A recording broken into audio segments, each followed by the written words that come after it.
What's cracking, everybody? And today we got some interesting news that's anime, but not quite anime. We're going to be talking about English VTubers currently taking over the world.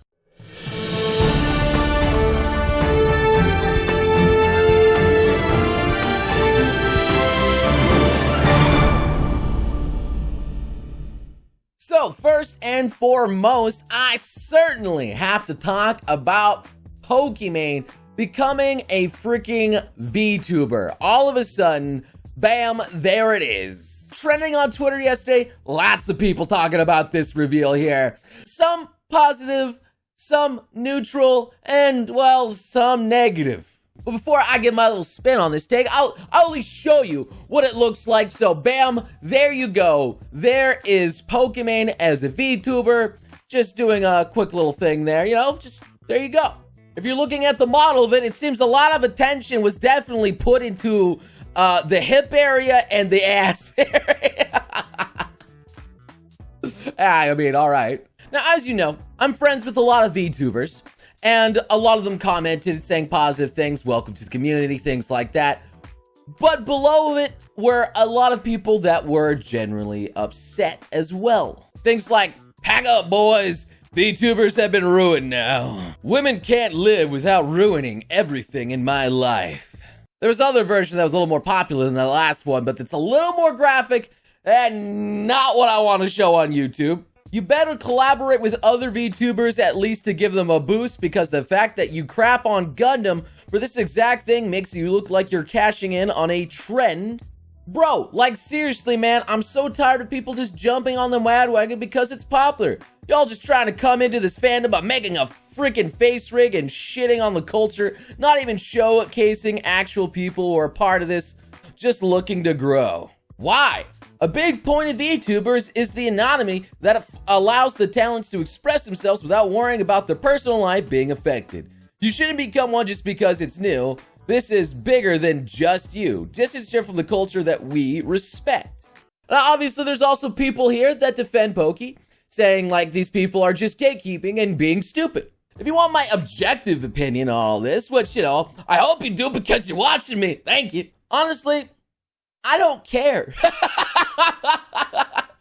I could care less. Like, sure, go for it. It seems the main problem people have with this change and the spotlight being put on VTubers, because this big personality has now become one, they're just saying like, you know, maybe she's not 100% authentic behind this change. Maybe she's just trying to cash in, you know, like, and she doesn't really understand the culture behind it. I mean, sure, fair points, maybe. But at the same time, why does it matter if one person becomes a VTuber? Like, if they wanted to be a VTuber, sure, let them go for it. One person shouldn't be representative of an entire culture, nor should one person represent an entire community. No, just because one person may have done bad things in the past and has some controversy behind them, like, I'm not gonna go into it. I personally don't care about Pokimane's controversy. I still don't think that has anything to do with the VTubing community at all and shouldn't affect them. There is one thing that I will say about Pokimane's VTuber, and that's the fact that you gotta get better modeling on that thing there, because that model is blinking thing there that's yikes. The next thing I'm gonna be talking about is, well, the new Hololive English Girls debut, which from the most part went over very, very well. 5 new English VTubers made their big debut on YouTube. And, well, that's cool, I guess. The only difference with Hololive and girls like Melody, Iron Mouse, Silverveil is the fact that a company owns those girls, and it's a little bit different from, like, say, my VTubers. There's, like, corporate-owned VTubers, and there's independent ones. Personally, I enjoy independent ones more because they're more real and they're more fun to interact with, and they're independent, so they can do whatever the frick they want. While the corporate-owned ones are, well, like, I guess, employees, and, you know, they gotta follow orders. But the upside of the corporate ones is, well, they have a lot more backing and are capable of doing more flashy things that, you know, normal people just couldn't do on their own. Overall, I think the new VTubers like debuting and all this hype around VTubers is just going to show that anime itself is, well, in a bad state right now. Mostly because of the virus. Lots of things being delayed. Lots of things just getting canceled. Lots of things just, well, becoming mid and not getting the quality and love that they deserve. People are just bored right now. And the best solution that they're getting, these weebs that want some form of entertainment, are these consistent live anime girls just going around doing cute shit.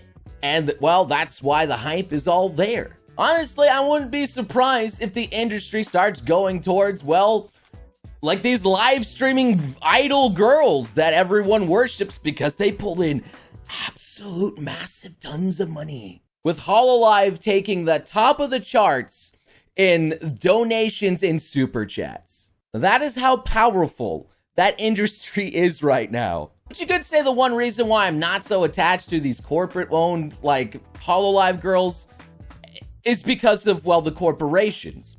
I think the girls are very talented, and I think they deserve the love that they get, but I really don't like the corporate entity behind it.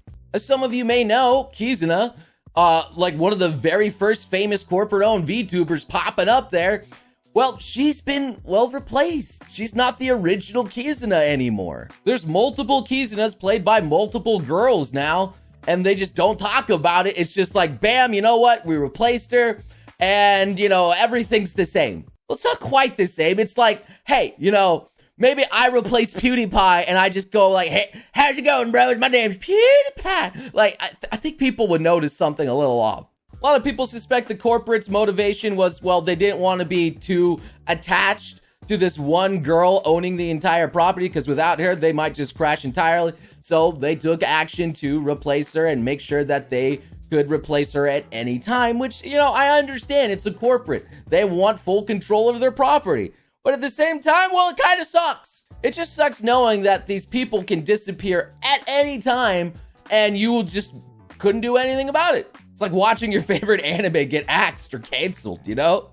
It's just rough. Ultimately, it's for the corporations to decide. And, you know, these girls came into the contracts fully aware of what to expect. So, like, again, like, it's business. And to kind of play both sides of the field here, too, the fandom of Hololive is not exactly the most wholesome, too. When Osakana, another Hololive girl, Japanese, was just streaming with the company's permission, she was getting bullied to stop streaming by her audience because of the English, like, people streaming. And they don't want their waifus being, like, I don't know, ignored by the other people of the community. So all the negative comments caused her to stop streaming and get off.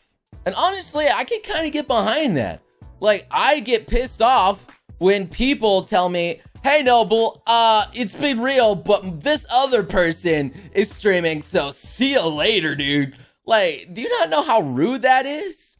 Like, okay, say to me, whatever, but if you did this same stuff to my friends and saying, yo, Noble's on, screw you, I'm gonna go watch him instead, I think that's a huge dick move. And also telling people to stop streaming. I want to watch this other person. This person deserves more views than you. Like, holy crap, people can be toxic. And yeah, sure, most of the time, a lot of the chat can be very nice, very supportive.